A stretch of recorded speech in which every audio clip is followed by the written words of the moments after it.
This is the FREESKY 2000W electric bike, also called the Swift Horse Pro, and just looking at it sitting here, it definitely gives off a rugged, almost adventure-ready vibe.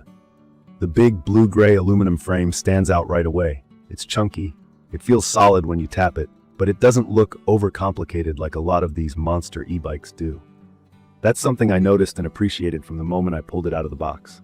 The impression you get is, yeah, this can take a beating on trails, but it also won't look out of place if you just want to cruise around your neighborhood. Unboxing and setting it up was easier than I expected. Instructions were pretty clear, and most of the parts are already assembled, so I didn't spend hours trying to figure out what goes where.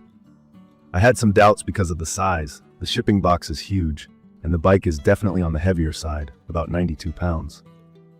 But as soon as I got everything together, that weight actually became kind of comforting. It just feels sturdy, like it's not going to fall apart if you ride over rocks, potholes, or uneven ground.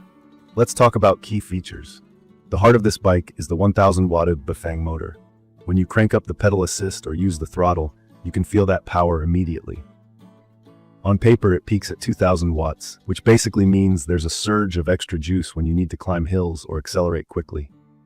In my experience, the torque is impressive. I weigh about 175 pounds, and even on gravel or dirt, the bike just pulls without hesitation.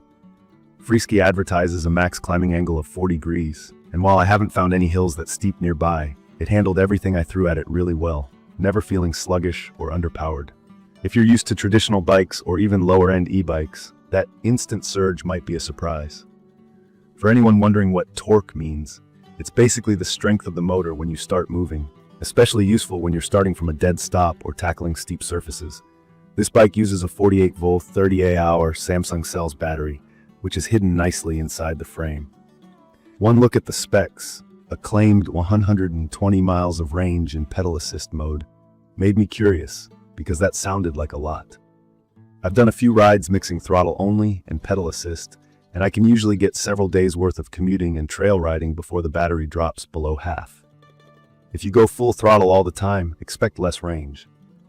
But if you're like me and mix up your settings depending on where you're riding, you won't have to worry too much about getting stranded with a dead battery. Charging it up takes about 5 to 6 hours with the included fast charger, which isn't bad for such a huge battery. One thing I noticed quickly is the comfort on this bike. That's a big deal because with bikes this heavy, they can feel tough to control, especially for new riders. The full suspension system, meaning both the front and rear wheels can move up and down independently, really smooths out the ride. Even on bumpy back roads and small trails, you don't feel rattled to pieces. It makes longer rides way more enjoyable than I expected. The seating position is upright, which is great for visibility and comfort, though I did have to adjust the seat a bit to get it dialed in. For me, at 5'10", the fit was pretty much perfect, but if you're shorter than 5'6" or taller than about 6'4", it might be a stretch to get comfortable. For tires, you get 26-inch wheels with 4-inch fat tires. These are what make this bike so versatile. Off-road, sand, gravel, even snow, these tires just keep going. They also give you lots of grip on pavement, so it never felt sketchy taking corners at higher speeds. And speaking of speed, FREESKY says you can hit 35 miles per hour with pedal assist. I managed about 32 going slightly downhill, so that number isn't an exaggeration. There's no speed limiter, so if you're riding on regular bike paths, be careful. This goes much faster than most standard e-bikes. The braking system is hydraulic with 4 pistons per caliper, which is more like what you'd find on a motorcycle than a normal bike. In my opinion, having that stopping power is essential with something this fast and heavy.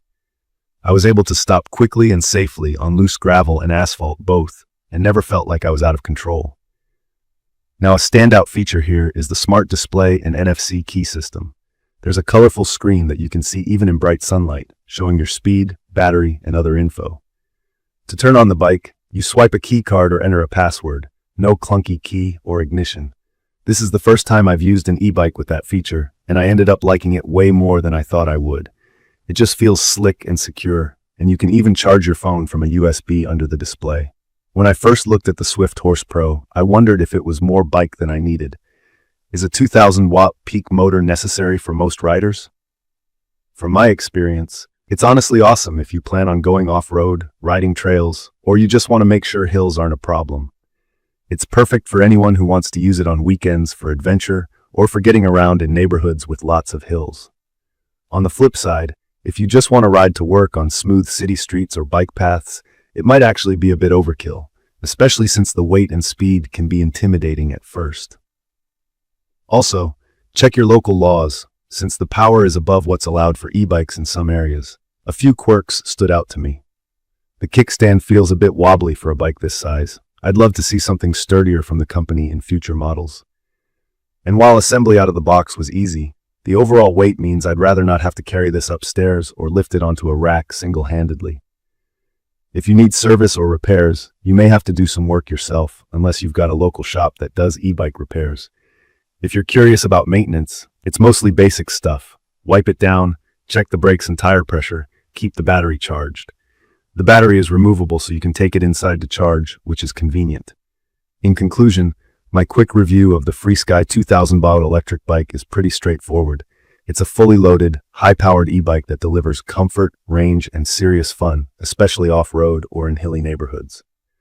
For those who want power, long battery life, and a bike that truly does well on rough terrain, I'd recommend this for you. It's probably not the best pick for someone looking for a light city commuter or for carrying upstairs every day, but for adventure, trail rides, or even keeping up with city traffic, it definitely shines. If you've got questions about this bike or want to share your own experience, drop a comment below. I read them all. Don't forget to subscribe for more honest reviews. Thank you for watching.